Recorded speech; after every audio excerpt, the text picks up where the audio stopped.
T'entends? Ça c'est la Fiat 500 électrique.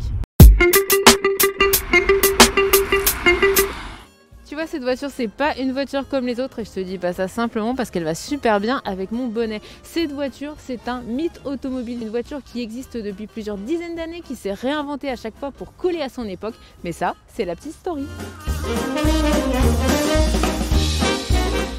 Bon alors tu vois là, on est en 2020, mais cette voiture en fait elle existe depuis le milieu des années 30. C'était la Topolino et ça incarnait la voiture accessible à tous, la démocratisation de l'automobile. Mais la vraie Fiat 500 en fait elle date de 1957, à cette époque-là c'est la Dolce Vita et c'est un tel succès, plus de 4 millions d'exemplaires vendus, qu'en 2007 quand Fiat se dit tiens, si je relançais mes ventes, ils se sont dit on pourrait faire une 500 moderne. Et là, elle collait à l'époque. L'époque, c'était quoi? La personnalisation. T'achetais la couleur de ta voiture avant d'acheter un moteur. 13 ans plus tard, 2 millions d'exemplaires vendus. Fiat s'est dit c'est quoi la tendance du 21e siècle? C'est l'écologie. Du coup, la 500 maintenant, elle est électrique.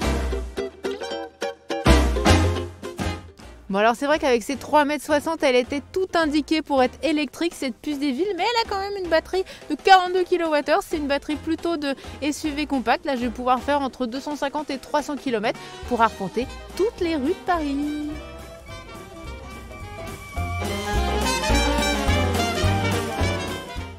Bon mais tu vois, malgré son petit gabarit, on a une place de fou à l'intérieur et surtout sur cette 500 électrique, comme il n'y a plus de boîte de vitesse, et bien il y a de l'espace pour mes jambes. Franchement, j'ai l'impression d'être à la maison.